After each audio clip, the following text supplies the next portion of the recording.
जी हाँ फ्रेंड्स, आज की वीडियो में मैं यहाँ पे बताने वाला हूँ बीपीएससी की ओर से आई हुई वैकेंसी के बारे में। जैसा कि आप लोग यहाँ स्क्रीन के ऊपर देख पा रहे होंगे, बिहार पब्लिक सर्विस कमीशन की वेबसाइट के ऊपर मैं अभी यहाँ पे हूँ। और आज के डेट में 26/8/2020 यानी 26 अगस्त 2020 को यहाँ पे देख सकते हैं 3 वैकेंसी जो वो आई हुई है बीपीएससी की ओर से, ठीक है। जो कि आपका एचओडी के लिए है, यहाँ पे इलेक्ट्रॉनिक्स इंजीनियरिंग के लिए है आपका पॉलिटेक्निक कॉलेज में, और आपका यहाँ पे सिविल इंजीनियरिंग के लिए और मैकेनिकल इंजीनियरिंग, यहाँ पे तीनों जो एचओडी पोस्ट के लिए, ठीक है। तो यहाँ पे जानेंगे डिटेल से इसके लिए कौन कौन यहाँ पे फॉर्म फिलअप कर सकते हैं, और जो क्या क्या इसमें सैलरी है, कब कब से कब यहाँ पे ऑनलाइन फिलअप हो रहा है, तो वो सारा कुछ आज के वीडियो में मैं बताने वाला हूँ। तो आप लोग वीडियो के साथ जुड़े रहें लास्ट तक।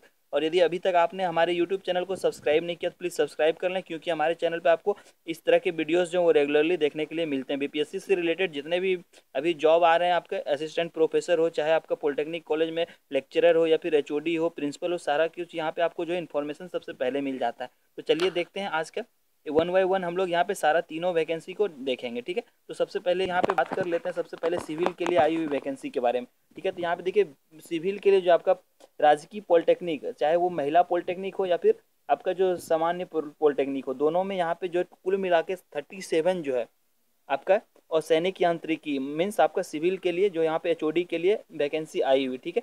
जो कि पूरी तरह से परमानेंट वैकेंसी है आपका, और इसके लिए यहाँ पे जो फॉर्म फिलअप करना है वो स्टार्ट हो चुका है, ठीक है। तो जानेंगे यहाँ पे, देखिए सबसे पहले अनारक्षित कोटि में यहाँ पे 15 सीट है, जिसमें से 5 जो आपको वो फीमेल कैंडिडेट के लिए आरक्षित है, ठीक है। उसके बाद यदि हम लोग नेक्स्ट बात करें तो यहाँ पे आर्थिक रूप से कमजोर व्यक्ति, जिसको कि ईडब्ल्यूएस बोला जाता है आपका, इसके अंतर्गत 4 पोस्ट यहाँ पे, जिसमें से एक जो वो महिला के लिए है। उसके बाद अनुसूचित जाति की यदि बात करें तो यहाँ पे 6 पोस्ट है, जिसमें से 2 आपका जो है वो महिला कैंडिडेट के लिए। उसके बाद अनुसूचित जनजाति की बात करें तो 1 पोस्ट है, जिसमें से 0 यहाँ पे फीमेल कैंडिडेट के लिए है। अत्यंत पिछड़ा वर्ग के लिए यहाँ पे 7 सीट है, जिसमें से महिला के लिए 2 सीट रिजर्व है आपका।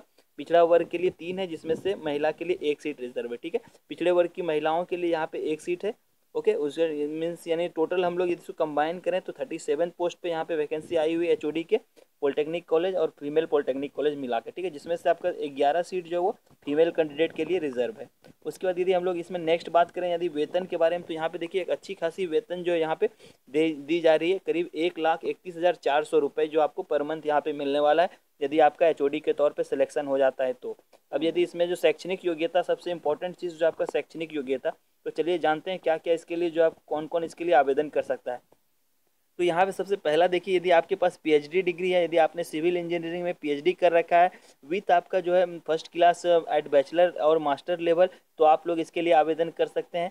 साथ ही साथ आपको यहाँ पे जो 12 ईयर का जो मिनिमम जो एक्सपीरियंस होना चाहिए, किस किस चीज़ क्षेत्र में आपको यहाँ पे एक्सपीरियंस चाहिए, तो देखिए टीचिंग में होना चाहिए, या फिर रिसर्च में होना चाहिए, या फिर इंडस्ट्री में होना चाहिए, ठीक है।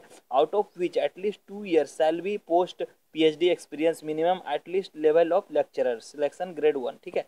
यहाँ पे आपको बोला जा रहा है कि 12 साल का जो आपको पास एक्सपीरियंस होना चाहिए, चाहे वो टीचिंग में हो, रिसर्च में हो, या फिर इंडस्ट्री में हो। और उस 12 साल में 2 साल जो है एटलीस्ट आपका जो वो पीएचडी यहाँ पे पोस्ट पीएचडी एक्सपीरियंस होना चाहिए minimum at least level of lecturer selection grade 1 का। और नेक्स्ट आपको यहाँ पे देखिए, जिन्होंने भी एमटेक कर रखा है या फिर बैचलर डिग्री जिनके पास है और एमटेक है, दोनों है साथ में, तो वो भी यहाँ पे जो इसके लिए अप्लाई कर सकते हैं। पर उनको यहाँ पे जो एक्सपीरियंस 15 ईयर का होना चाहिए, मिनिमम जो है 15 ईयर का एक्सपीरियंस उनको होना चाहिए, तभी वो इसके लिए अप्लाई कर सकते हैं। तो with minimum 15 year of experience in teaching research and industry में होना चाहिए, आउट ऑफ विच 3 ईयर जो है आपका salary at level of lecturer, ठीक है। 3 साल जो आपको लेक्चरर के पोस्ट पे आपको होना चाहिए, ठीक है। तभी आप इसके लिए अप्लाई कर सकते हैं यदि आपने एमटेक कर रखा है तो। और यदि आपने पीएचडी किया है तो आपको यहाँ पे 12 साल का एक्सपीरियंस चाहिए, जिसमें से 2 साल जो आपका पोस्ट पीएचडी एक्सपीरियंस चाहिए मिनिमम जो है लेवल ऑफ लेक्चरर के पोस्ट पे। उसके बाद नेक्स्ट यदि हम लोग यहाँ पे बात करें, यदि आपने यहाँ पे ओपन यूनिवर्सिटी या फिर डिस्टेंस मोड के थ्रू जो है यहाँ पे आपने डिग्री लिया है, तो आप इसके लिए अप्लाई नहीं कर सकते हैं। आप लोग यहाँ पे देख सकते हैं इसको डिटेल से, ठीक है। उसके बाद यदि मिनिमम उम्र सीमा की बात करें तो आपका 33 वर्ष जो वो अधिकतम उम्र सीमा नहीं, आपकी मिनिमम उम्र सीमा है, ठीक है। अधिकतम उम्र सीमा यहाँ पे कोई भी नहीं रखी गई है, आपका एज कितना भी हो आप लोग इसके लिए अप्लाई कर सकते हैं, ठीक है। उसके बाद सबसे इंपॉर्टेंट चीज़ जो आपका चयन का आधार का, किस आधार पे यहाँ पे चयन होने वाला है, तो ये सबसे ज़्यादा यहाँ पे इंपॉर्टेंट है। देखिए यहाँ पे 100 नंबर का आपका जो है टोटल वेटेज रहेगा, इसके आपको इसमें जो है यहाँ पे सिलेक्शन किया जाएगा। तो 100 नंबर को कैसे कैसे डिवाइड किया गया है, संपूर्ण जानकारी मैं यहाँ पे देने वाला हूँ आपको। तो तो सबसे पहले देखिए यहाँ पे 20 मार्क्स का जो आपका एकेडमिक बैकग्राउंड के ऊपर आपको यहाँ पे मिलने वाला है। एकेडमिक बैकग्राउंड में आपका 10% मार्क्स जो है वो आपका एमटेक एमटेक पे ऊपर मिलने वाला है आपको, ठीक है। और 5% जो आपका बीटेक के ऊपर मिलने वाला है। और पीएचडी यदि आपने कर रखा है तो आपको यहाँ पे 5 मार्क्स इससे दिया जाएगा, यानी टोटल जो 20 नंबर आपका एकेडमिक के ऊपर मिलेगा। और उसके बाद 60 मार्क्स जो आपको यहाँ पे वो आपका जो है एकेडमिक परफॉर्मेंस हो गया, रिसर्च पेपर हो गया, डोमेस्टिक नॉलेज हो गया, एंड आपका स्किल टीचिंग स्किल जो है इसके ऊपर आपको यहाँ पे 60 मार्क्स जो मिलने वाला, ठीक है। तो सबसे पहला यदि 20 मार्क्स यहाँ पे जो है इसमें 60 में से आपको 20 जो है वो रिसर्च हो गया, बुक पब्लिकेशन, इस सारी चीज़ पे आपको मिलने वाला है। उसके बाद नेक्स्ट यदि हम लोग यहाँ पे बात करें तो 10 मार्क्स जो आपको यहाँ पे सेमिनार प्रेजेंटेशन के ऊपर मिलने वाला है। 20 और 30 हो गया। अब 30 के बाद यहाँ पे 20 मार्क्स जो आपका स्पॉन्सर्ड रिसर्च प्रोजेक्ट के ऊपर मिलने वाला है, ठीक है। उसके बाद नेक्स्ट आपको यहाँ पे जो लास्ट नंबर आपका यहाँ पे देख सकते हैं आप, रिफ्रेश कोर्स मेथोडोलॉजी हो गया, वर्कशॉप हो गया, ट्रेनिंग हो गया, टीचिंग हो गया, लर्निंग हो गया, एजुकेशन टेक्नोलॉजी हो गया, soft skill development programme, faculty development programme, इन सारे बेसिस के ऊपर आपको यहाँ पे 10 मार्क्स मिलने वाला है, ठीक है। यानी टोटल जो था 20 आपका एकेडमिक के ऊपर था और 60 मार्क्स जो था आपका ये एकेडमिक परफॉर्मेंस के ऊपर आपको मिलने वाला है, ठीक है। 60 और 20 हो गया आपका 80। और नेक्स्ट जो 20 मार्क्स का है उसके आपको इंटरव्यू के बेसिस पे मिलने वाला है, ठीक है। तो 20 मार्क्स आपका इंटरव्यू, यानी टोटल आपको मिला के 100 मार्क्स हो जाएगा और इस बेसिस पे आपका जो यहाँ पे चयन होने वाला है, ठीक है। आई होप आप लोगों को चयन का प्रोसेस जो वो समझ में आ गया होगा।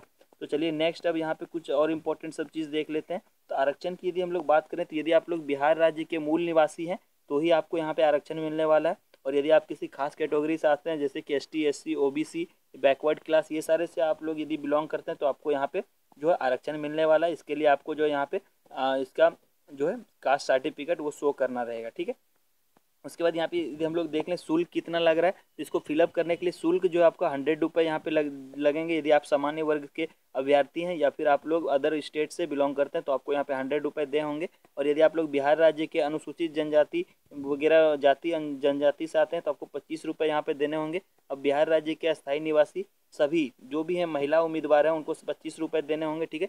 दिव्यांग जो भी उनको भी 25 रुपये देने होंगे। और सामान्य सभी उम्मीदवारों के लिए यहाँ पे 100 रुपये जो वो रखे गए हैं, ठीक है। यानी OBC वगैरह के लिए यहाँ पे 100 रुपये रखे गए, सिर्फ ST SC और महिला फीमेल कैंडिडेट के लिए 25 रुपये रखे गए हैं, ठीक है। उसके बाद कुछ इंपॉर्टेंट डेट देख लेते हैं यहाँ पे कब से जो ऑनलाइन फिलअप स्टार्ट हो चुका है। देखिए रजिस्ट्रेशन की जो यहाँ पे तिथि दी गई है, आप लोग जो यहाँ पे ऑनलाइन रजिस्ट्रेशन कर सकते हैं 28/8/2020 से लेकर 16/9/2020 के बीच में, ठीक है। उसके बाद ऑनलाइन माध्यम से आप लोग शुल्क भुगतान जो है वो 21/9/2020 तक कर सकते हैं, ठीक है। ऑनलाइन आवेदन भरने की अंतिम तिथि यहाँ पे जो 28/9/2020 रखी गई है। उसके बाद आपको जब आवेदन आप लोग फिलअप कर लीजिएगा तो उसका प्रिंट आउट निकाल के जो आपको हार्ड कॉपी जो वो आयोग के वेबसाइट पे जो है इसका BPSC के वेबसाइट आपको BPSC को जो स्पीड पोस्ट के थ्रू भेजना रहेगा हार्ड कॉपी, ठीक है। उसका जो डेट रखा गया 5/10/2020 और शाम के 5 बजे तक जो उनको मिल जाना चाहिए, तभी आपका जो यहाँ पे एप्लीकेशन फॉर्म स्वीकार किया जाएगा, अन्यथा उसको रिजेक्ट कर दिया जाएगा, ठीक है। आई होप आप लोगों को समझ में आ गया होगा। तो ये था आपका सिविल से रिलेटेड, ठीक है। सिविल इंजीनियरिंग जिन्होंने किया है उनके लिए। अब नेक्स्ट वैकेंसी जो यहाँ पे मैकेनिकल वालों के लिए, तो देखिए चयन प्रक्रिया जो है आपका वो सारा कुछ सेम ही रहने वाला है मैकेनिकल स्टूडेंट के लिए भी। बाकी सारा कुछ डेट वगैरह सारा कुछ जो है एक ही है, बट यहाँ पे सिर्फ चेंज क्या है तो सीटों का जो है यहाँ पे अलग अलग डिफरेंट जो है सीट सिर्फ अलग अलग है सारा। चलिए मैं नेक्स्ट वैकेंसी जो उसके बारे में यहाँ पे डिटेल से आपको बता देता हूँ। तो चलिए नेक्स्ट जो है ये हमारा यहाँ पे इलेक्ट्रॉनिक्स के लिए, ठीक है। तो इलेक्ट्रॉनिक्स वालों के लिए है, तो चलिए देखते हैं इसमें क्या क्या है। तो इलेक्ट्रॉनिक्स वालों के लिए भी सेम आपका पॉलिटेक्निक कॉलेज हो गया या फिर राजकीय महिला पॉलिटेक्निक, दोनों जगह पे यहाँ पे जो है वैकेंसी आई हुई, जिसमें टोटल जो आपका 39 पोस्ट पे यहाँ पे वैकेंसी आई हुई, ठीक है। तो चलिए देख लेते हैं सीटों का यहाँ पे बंटवारा कैसे किया गया है। अनारक्षित के लिए यहाँ पे 15 सीट रखे गए, जिसमें से 4 जो आपका फीमेल कैंडिडेट के लिए। उसके बाद आर्थिक रूप से कमजोर वर्ग के लिए यहाँ पे 4 है, जिसमें से 1 जो है आपका महिला कैंडिडेट के लिए। अनुसूचित जाति के लिए यहाँ पे 6 सीट है, जिसमें से 2 जो आपका महिला के लिए। उसके बाद अनुसूचित जनजाति के लिए 1 है, जिसमें 0 यहाँ पे फीमेल कैंडिडेट के लिए। अत्यंत पिछड़ा वर्ग के लिए 7 है, जिसमें से फीमेल के लिए 2 है। आपका पिछड़ा वर्ग के लिए 5 है, जिसमें फीमेल के लिए आपका 0 सीट, यहाँ पे 2 सीट रखी गई, ठीक है। उससे पिछड़ा वर्ग के लिए 1 है, जिसमें से यहाँ पे पिछड़ा वर्ग की महिलाओं के लिए 1 सीट है, ठीक है।